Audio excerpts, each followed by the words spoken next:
চালু হওয়ার পর প্রথমবার সাপ্তাহিক ছুটির দিন শুক্রবার মেট্রো রেল চলায় উচ্ছ্বসিত নগরবাসী। ট্রেন চলাচল শুরুর আগে থেকেই স্টেশনগুলোতে যাত্রীদের ভিড় ছিল চোখে পড়ার মতো। এছাড়া চালু হয়েছে ক্ষতিগ্রস্ত কাজীপাড়া স্টেশন।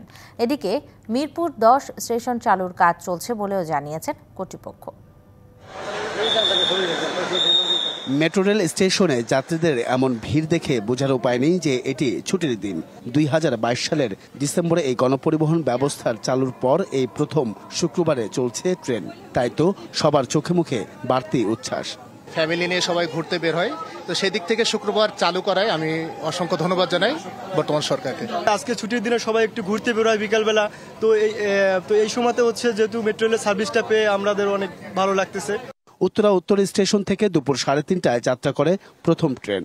আর এর মধ্য দিয়ে সাপ্তাহিক ছুটির দিনে মেট্রো রেলে চলার আক্ষেপও যেন পূরণ হলো অনেকের। যানজটের কারণেই তো এই উদ্যোগ নেওয়া হয়েছিল, এটা তো নিঃসন্দেহে জনভোগান্তি কমিয়েছে, এটা বলার অবকাশ নেই আর কি। যেহেতু পরিবারের সাথে আমরা ঘুরতে বের হই, শুক্রবার যেন আসলে মেট্রো সার্ভিসটা চালু থাকে। ক্ষতিগ্রস্ত হওয়ার 62 দিন পর চালু হলো কাজীপাড়া স্টেশনও। এত অল্প সময়ে এই স্টেশনটি চালু হওয়ায় অনেকের চোখে মুখে বিস্ময়।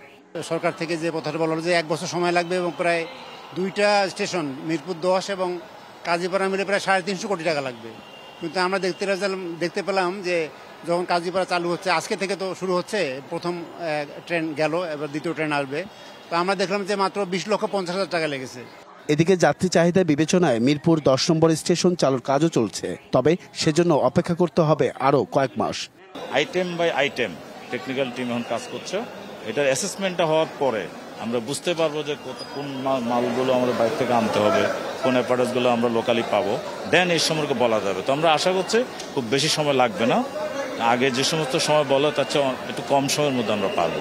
নির্ধারিত সময়ের আগেই স্টেশনটি চালু করতে পারবে কর্তৃপক্ষ, এমন প্রত্যাশা যাত্রীদের।